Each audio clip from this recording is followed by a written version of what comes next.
Greetings and welcome friends, I'm Ash and today I would like to talk to you about Overwatch 2.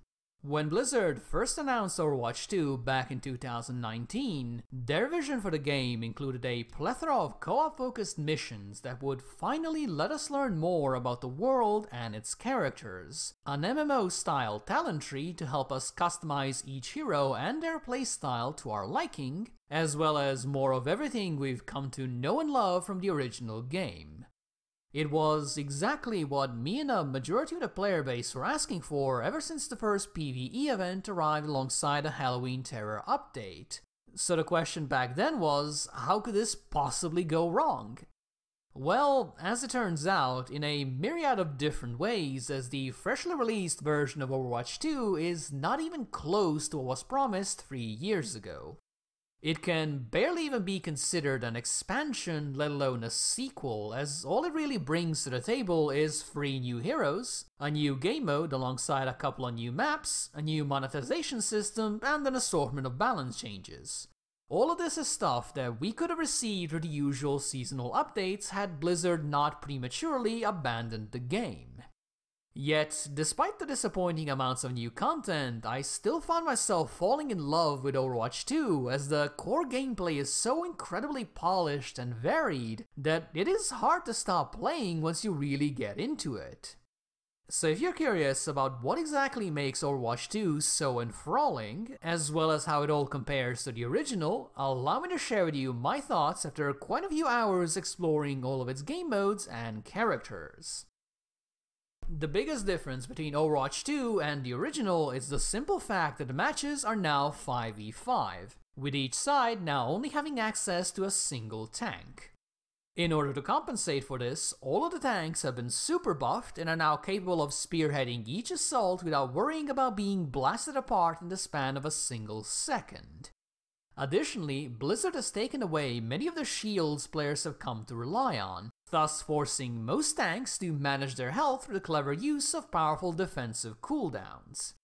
This is a relatively small change on paper, but in reality it has just about revolutionized Overwatch 2's gameplay.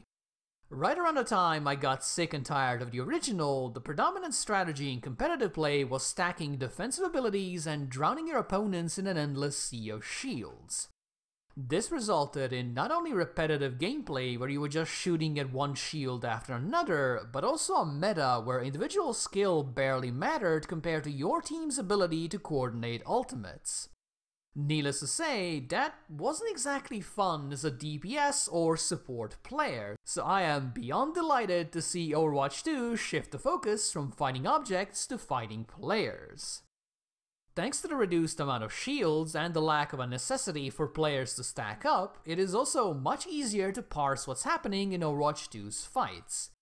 Now don't get me wrong, there's still a lot of visual clutter flying around, especially due to the new healing effects that needlessly obscure character models, but it is still a massive improvement over the original. Instead of having to pick a target through 4 overlapping shields while both teams are blasting everything they have into the mosh pit, you can now actually take a moment to breathe and reassess your situation before diving back into action. All of this makes tanks a lot more pleasant to play, as even if you have a particularly disorganized team, you can still do stuff. Thanks to the aforementioned defensive cooldowns, your life is now primarily in your own hands, so as long as you play it smart, it can be immensely difficult for the enemy team to overrun you. Even as the melee-focused Reinhardt, you can now be the deciding factor behind your team's success rather than a simple cog in the machine. On the flip side, this does also mean that you have a lot more responsibility in Overwatch 2 since you're now in charge of every single push and every single retreat. Because of this, I found that playing tanks in Overwatch 2 can be a seriously intense yet still highly rewarding experience. Perhaps the biggest piece of praise I can offer Overwatch 2's tank design is to say that I genuinely enjoy Orisa now. For those of you that haven't played the original Overwatch, Orisa was an extremely slow, shield-focused tank whose gameplay often consisted of shooting an endless barrage of slow-moving projectiles that very rarely resulted in anything of any consequence. Once upon a time, to me, she was the epitome of all the problems with Overwatch's shield-focused gameplay. However, in Overwatch 2, Orisa is badass. Instead of hiding behind a tiny shield, she leads the charge by smashing enemy projectiles aside, getting up close and personal, and then impaling anyone dumb enough to stick around with her sharp and snazzy spear. This new take on Orisa offers a fast, highly dynamic playstyle that gives you plenty of opportunities to outplay and outmaneuver your enemies. So in a twist that I honestly never could have anticipated, Orisa ended up being one of my favorite heroes in Overwatch 2. Sadly, not every tank has made a transition to Overwatch 2 with the same grace. Poor old Roadhog has never been a true tank, as he mostly plays like a fat DPS, and despite his many buffs and reworks, that hasn't changed much in Overwatch 2. He can still go whole hog on the enemy team and dominate the map. After all, Hook is a very powerful tool, but right now he just feels noticeably more selfish than the other tanks, and that doesn't really gel well with the new 5v5 world. Support and DPS heroes have undergone a variety of changes as well, though theirs are by no means as drastic. Some, like Sombra and Bastion, have been reworked in order to be less one-dimensional, while others like Moira and Soldier 76 have scooted on by with only a couple of minor tweaks to their numbers. Fact of the matter is, there never really was much wrong with either category, so there was no real need to redesign them from the ground up. That said, just because they haven't received a ton of changes doesn't mean that their gameplay experience isn't better. There is now a lot more room for skilled players to stand out, since both flanking and sniping are highly effective strategies when there is no off-tank that can jump directly at you at a moment's notice. With there being less need to constantly pump healing into the back of the previously fragile main tanks, there are now numerous lulls in the fighting where even support heroes can try to get a pick-off or simply flank alongside their DPS to help even the odds of success. Add to that a serious reduction in crowd control effects like stuns and slows, and you end up with battles that have a much smoother flow than before.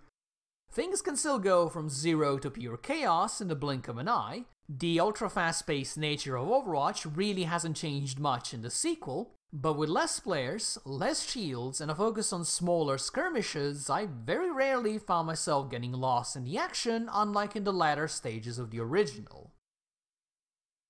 Another major shift in direction has been the monetization. While Overwatch was a singular purchase that tried to sell you loot boxes on the side, Overwatch 2 is a free-to-play game with a very familiar Battle Pass and in-game store combo. There are some downsides to the new system, and I will get into them in a moment, but for the most part I would say that Overwatch 2's monetization is actually quite reasonable. Thanks to the daily, weekly, and seasonal quests, along with the experience you can gain from simply playing the game, the Overwatch 2 Battle Pass looks to be remarkably easy to complete. Best of all, the quests simply ask you to play the game in a team-oriented fashion rather than try to do a 360 no-scope while doing a backflip off the King's Row statue. Combine that with a €10 price tag and a set of purely cosmetic rewards, and you end up with a somewhat generic, albeit solid take on the whole Battle Pass system. As for the free side of the Battle Pass, that one has a very serious problem. You need to reach level 55 out of 80 in order to unlock the fancy new hero, or buy the premium pass and get it instantly. This is such an unnecessary slight against the free-to-play crowd, since the Battle Pass doesn't need this kind of thing to prop it up. It is perfectly fine all on its own, so I genuinely don't understand why Blizzard decided to wall off a hero in a game that is all about hero synergies and counters. Unlike the Battle Pass, which I did end up buying, I found the in-game store to be a lot less appealing, and so I didn't really touch it at all. Not because the skins aren't as good, since the majority of them are going to come down to personal preference, but rather because the prices are just ridiculous. Following in the footsteps of games like Apex Legends, the legendary skins in the Overwatch 2 store will set you back €20, which is honestly just obscene since you can't even see most of them during a match. This is especially egregious when you consider that in the original Overwatch you can simply craft whatever cosmetic item you wanted by using the plentiful in-game currency. This is still technically possible in Overwatch 2, though getting enough coins will require many months of grinding due to them being given out in small batches on a weekly basis.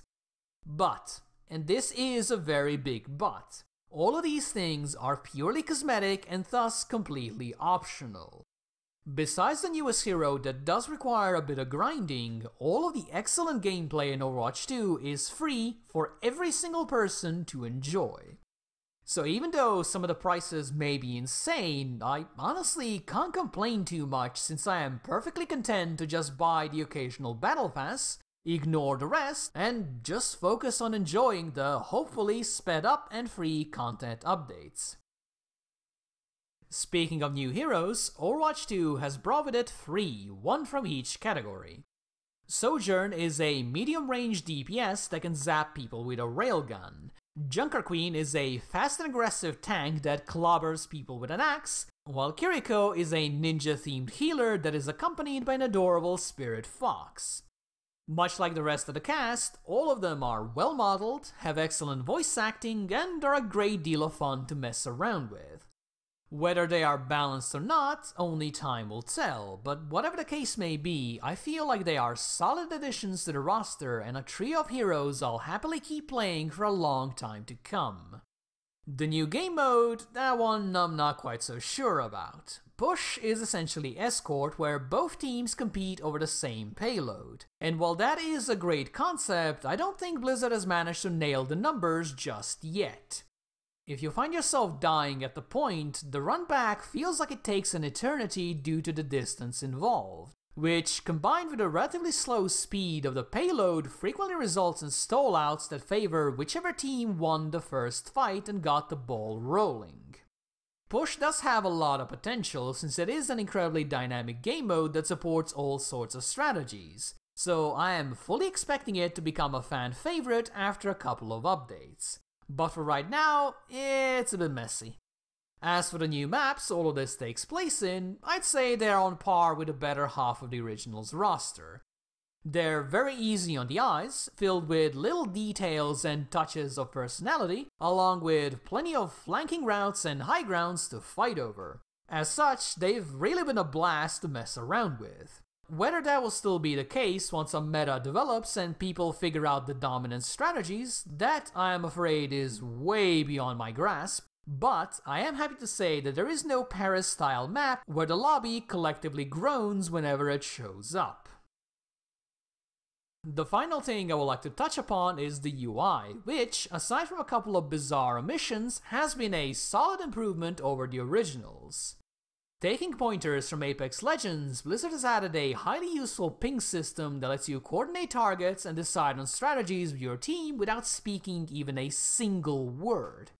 Players are still getting used to the whole system, so truly taking advantage of it is currently a bit tricky, but once everyone is settled in, I can definitely see it becoming a quintessential tool that every single person relies on.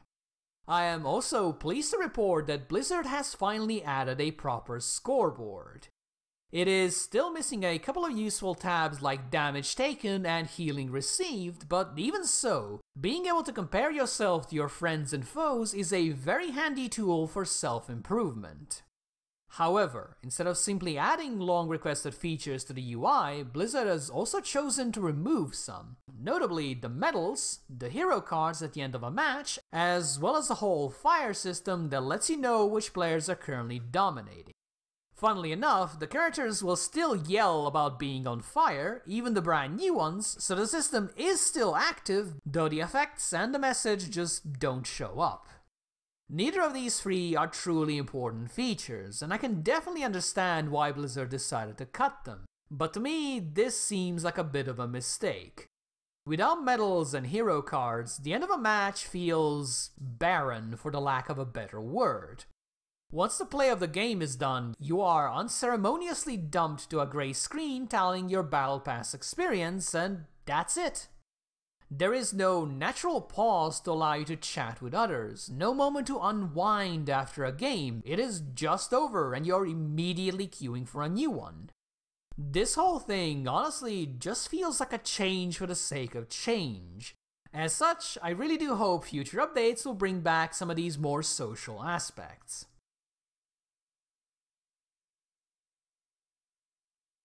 Overwatch 2 may not be the grand sequel we were promised back in 2019, but thanks to the new additions and rebalances, it is still a massive improvement over the original, and a game I am definitely going to be playing for a long time to come. I especially have to commend the tank redesign here, as Blizzard has managed to take one of the most stressful roles in Overwatch and transform it into one that feels like a constant power trip, to the point where even the once boring Orisa might be one of my favorite heroes now. So if you're in the mood for a colorful and team-oriented shooter, I would highly recommend giving Overwatch 2 a try. The prices may be absurd, but all the excellent gameplay is entirely free and well worth experiencing. After all, it's not every day you get to watch a cyborg ninja duel a space gorilla. Thank you guys for watching, and if you enjoyed this, or even if you didn't, please do let me know. If you would like to see more, make sure to subscribe, hit the stupid bell, pet your Genji, and do whatever other nonsense you gotta do these days. Thank you again for watching, and I do hope to see you soon. Bye bye!